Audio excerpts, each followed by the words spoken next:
I'm Jim Longworth, and welcome to another edition of Triad Today. Coming up later on, our infamous roundtable panel gets together. We'll see what they have to say about some controversial topics, but between now and then, some great guests and information coming your way. For one thing, we'll have a serious discussion about cancer disparities. You'll find that interesting. And also, we'll talk to Dave Briggs about some big celebrities coming to the area. Plus, there's a forum just around the corner that I think you might want to attend. All that and much more. But first, we turn our attention to Latino Community Services.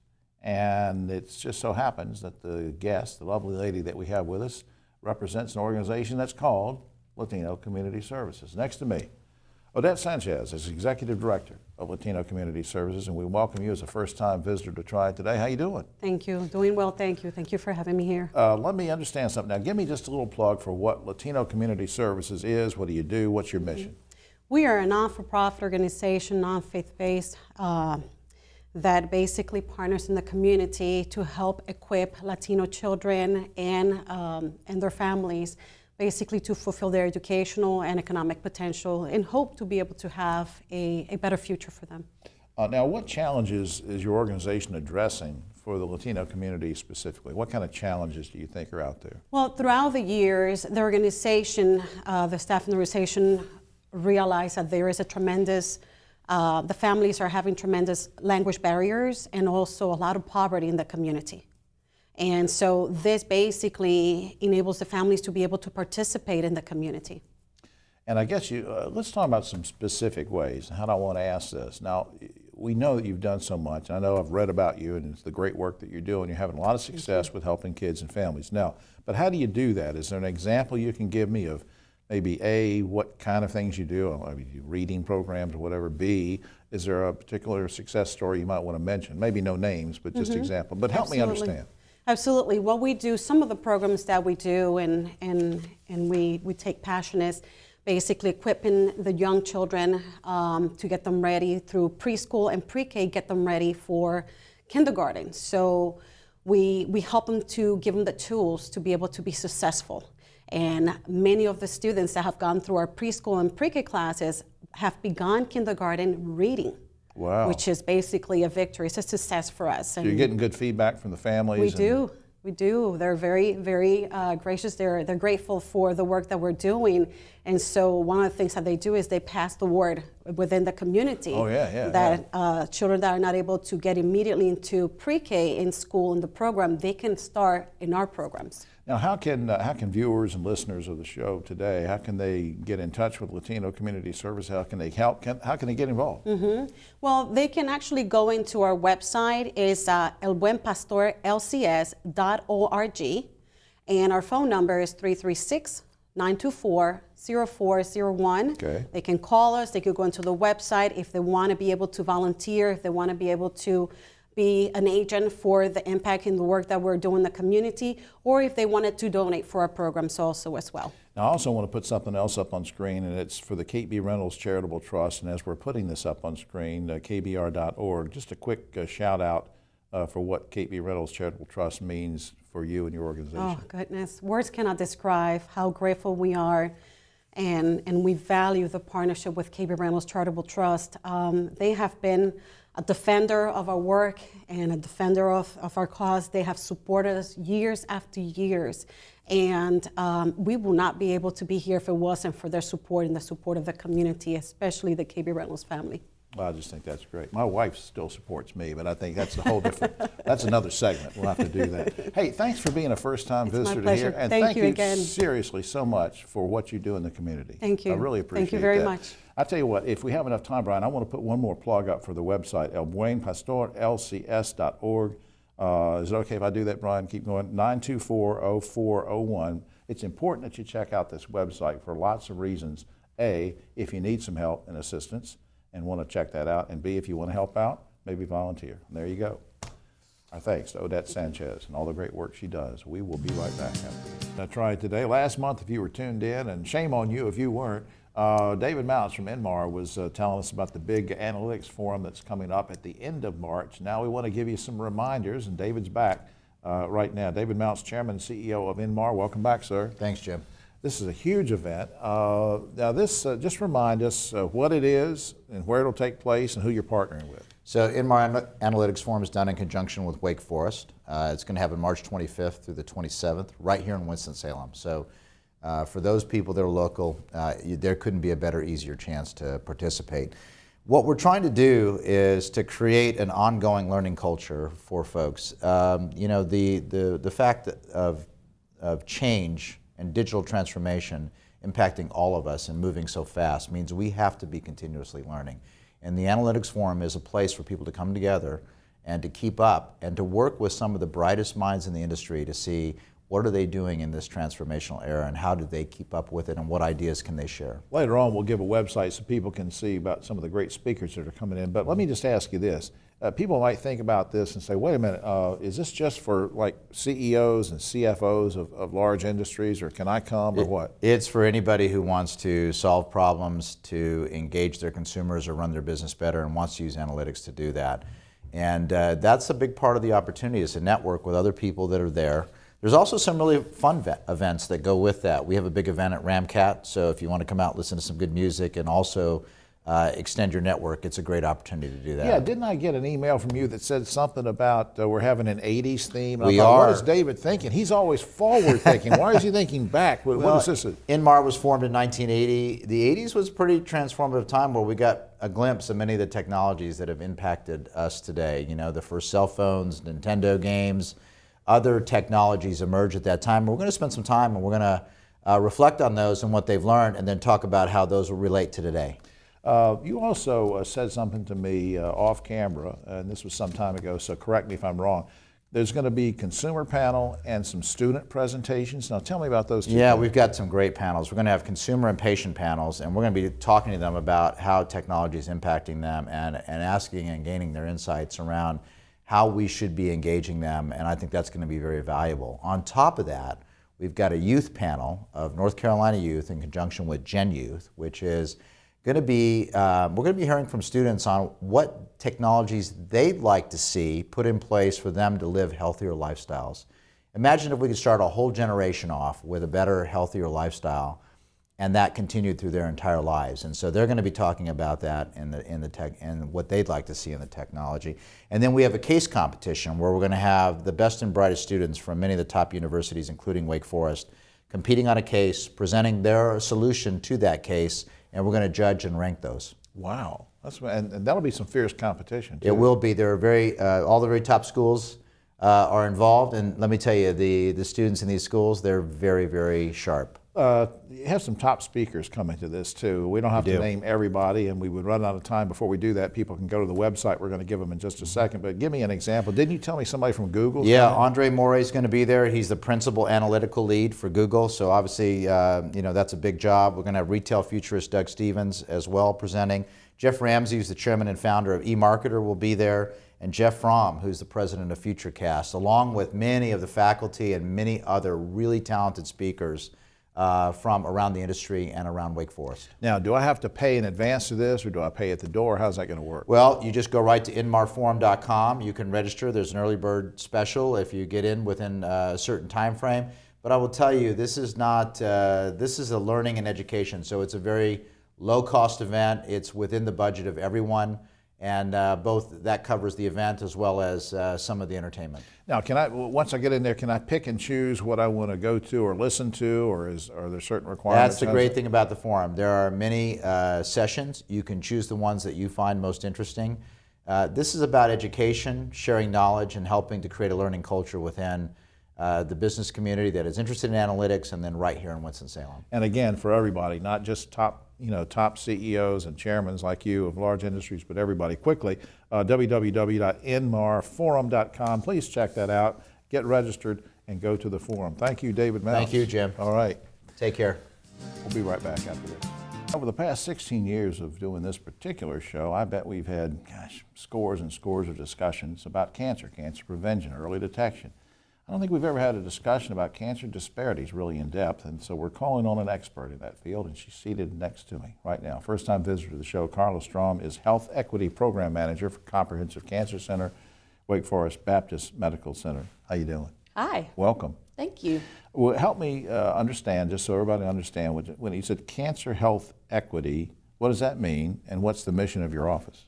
Absolutely. So normally we hear the term health disparities. So those are differences in the impact of diseases and adverse health conditions in certain population groups. Right.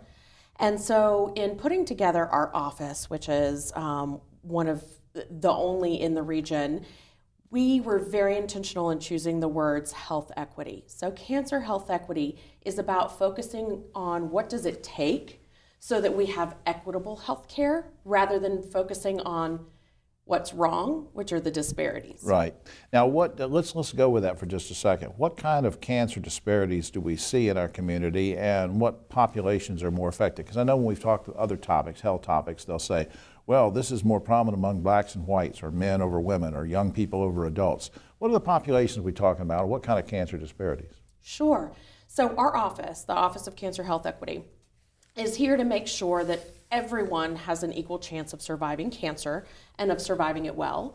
And as a cancer survivor myself, that's a particularly passionate thing for me because it shouldn't matter what race or ethnicity you are, where you live, how much money you make, what your gender is, what your sexual preference is, what your religion is. And so we are focused on underserved populations and identifying things that we can do to help bring health equity about in these groups that have some of these health disparities. Let me put you on the spot for a second. We didn't rehearse this or anything, but since you said things that you do, give me one example maybe of something that you do to promote cancer health equity and how you're helping advance that mission. Give me just an example maybe. Sure. So there's actually quite a few things that we do, but one that I think people can really identify with is that we have a group of population health navigators.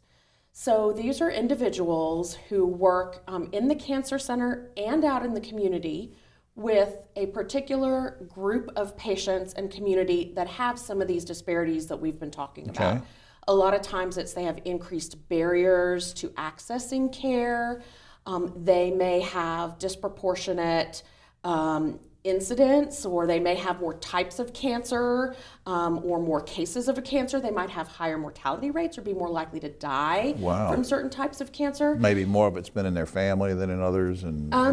Yes, so not all of it's exactly clear, but for instance, we know African Americans in our community have higher mortality rates as well as incidence rates. Depends on the kind of cancer, but cancer as a whole. We also know, for instance, Hispanic populations tend to get more types of cancers such as liver, stomach cancer. So you're studying all that, and then you're trying to react and help with that situation by sending the navigators out. And I just think it's just so wonderful. Absolutely. And what they can do is they are part of the multidisciplinary care teams that we have at the Cancer Center. And they're not there to be the actual provider part of it. Right. They're there to represent the patient and help the patient on their journey, and to do it in a way that is both culturally and language appropriate. So the groups that we have focused on so far are Hispanic patients, rural patients. Right. We obviously see a very large population of rural patients who have, for instance, they're more likely to have higher rates of tobacco use. Okay. And then we have an African American navigator, and the newest one we'll be adding this year is one for adolescent and young adult patients. That's great. That's great. Up on the screen, I want to make sure we got this in. 713-3665. That gets to your office, right? Yes. 713-3665. Wake Health EDU is up there too. I think there's a town hall coming up on March 26th, but you can find out all about that on the website. Carla, I can't thank you enough for what you're doing. Absolutely. Thank you so much. Thank you so much for having it. All right. For having us. We're so passionate about this. I know you are. All right, we'll be right back on Triad Today, and we're going to talk about a brand new medical facility that's on the horizon. I told you about that early in the program. We're going to do it with three very special guests. On my right, Dr. Andrew Snyder. Andy Snyder is a surgeon at Forsyth Plastic Surgery who has been with us for 16 years on this show. We first met, he was our first guest 16 years ago, and he hasn't aged any.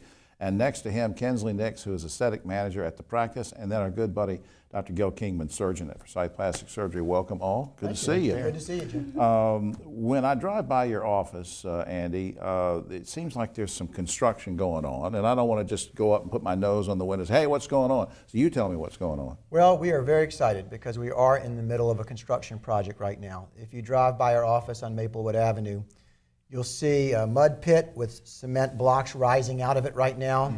A lot of construction, a lot of bulldozers going on. We are adding a lot of space to our office. We're basically putting a 2-story addition onto our office that's going to really be spectacular and giving, no pun intended, our office a facelift. That's right.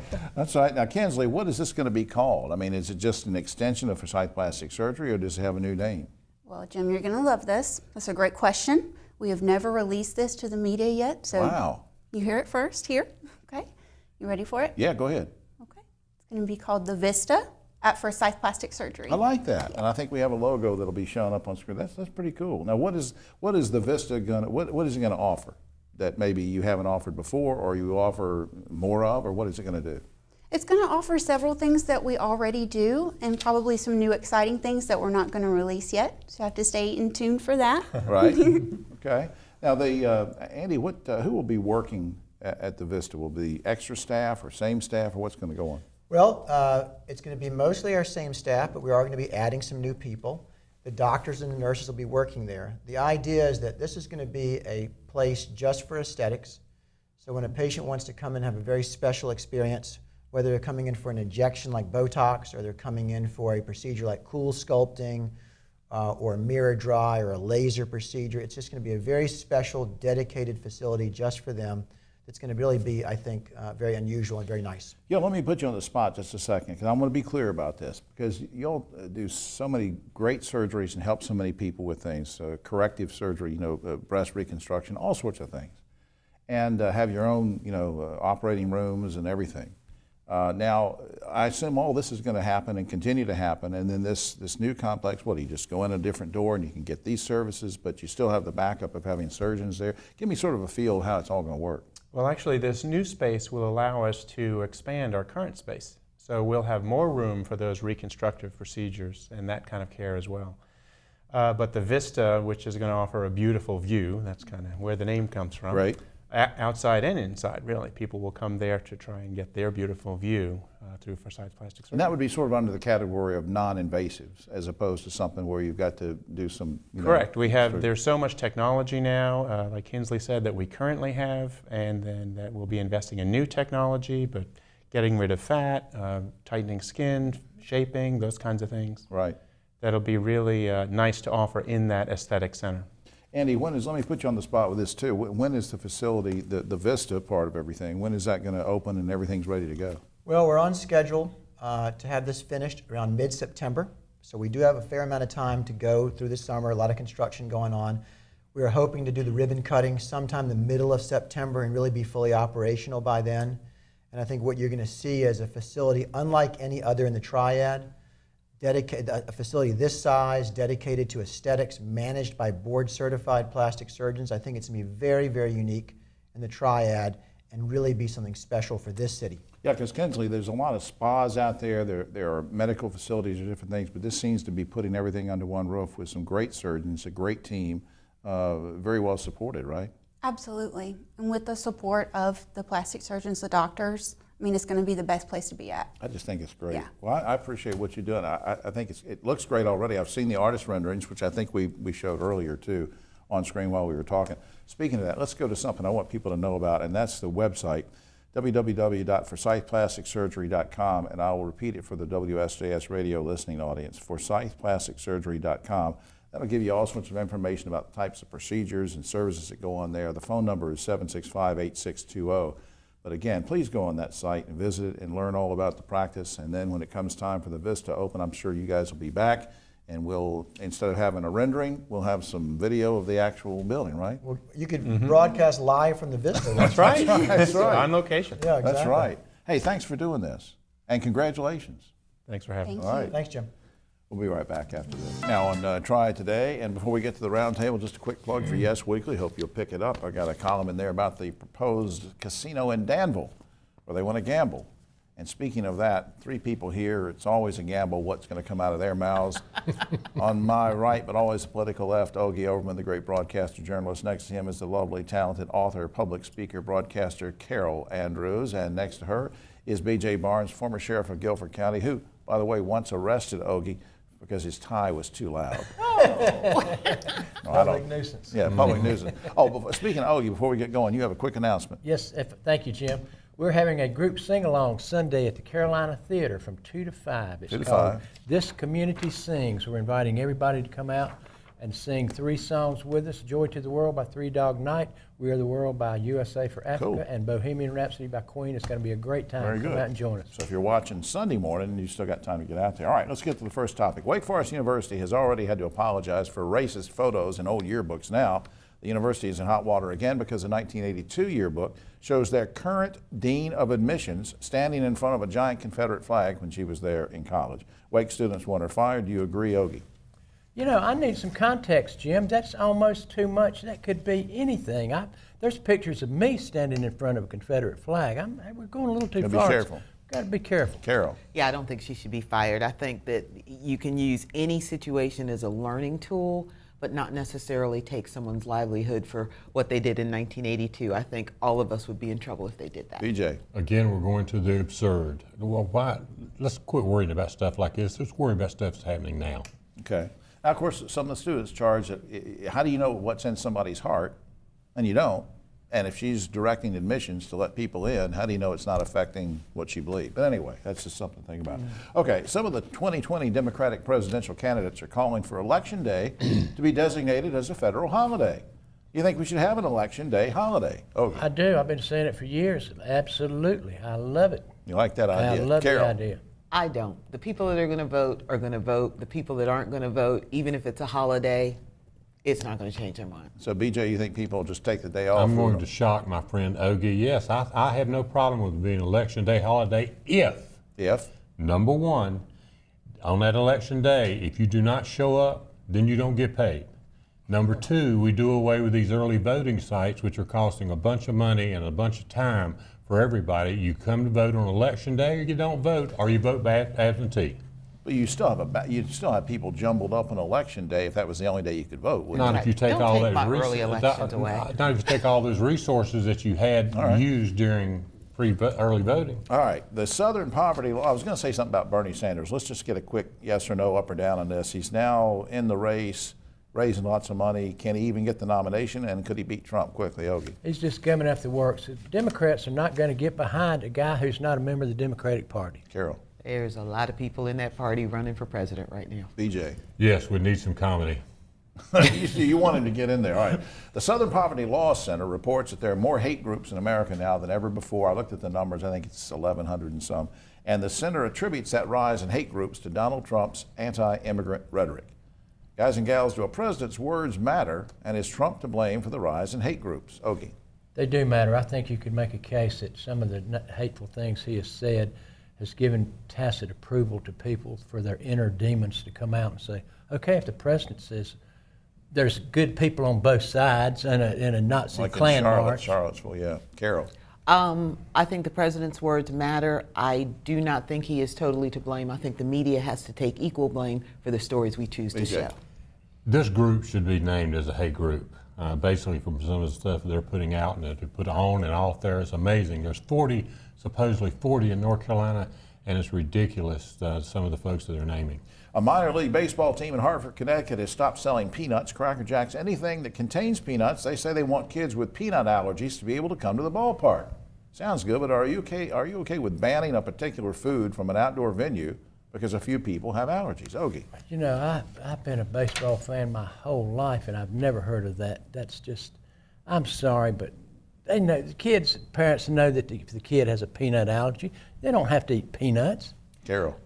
Do what you do on other baseball nights. They have nights for, wearing caps or whatever. Have an allergy-free night, but don't do the whole thing. Yeah, I thought you were going to say, never mind what I Yeah. thought you were going to say. No. I like the allergy-free night, but no, this is ridiculous too.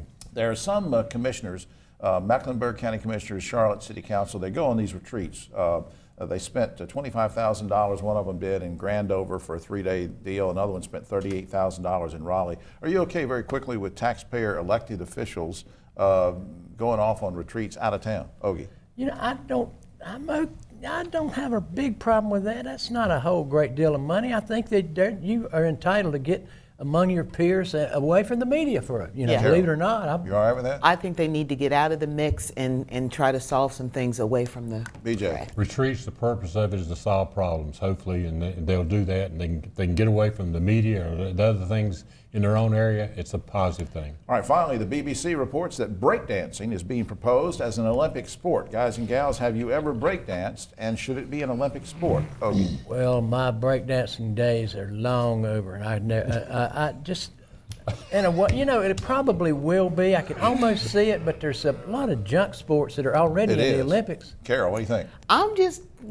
visualizing Ogie breakdancing, Let's and go. I need to see BJ do the Let's go. same. If Ogie would do it right now, that would be an Olympic. I'm thinking this is awesome. BJ? Wait a minute, if curling can be Olympic sports, why not this? I mean, I thought curling was something entirely different. Anyway. All right, thanks, guys. That's all the time we have. Oh, except for this. Some members of the Flat Earth Society now say they believe the Earth is shaped like a donut, complete with a hole in the middle. Rumor has it that Krispy Kreme is naming a new combination flavor after these people. It's called glazed and nutty. That's just my thoughts on it. Just my thoughts on it. Very nice. Okay. All right, for all. What do you mean, okay? This is Carol's last broadcast. All right, for all of us here on Triad Today, I'm Jim Longworth. We'll see you next time.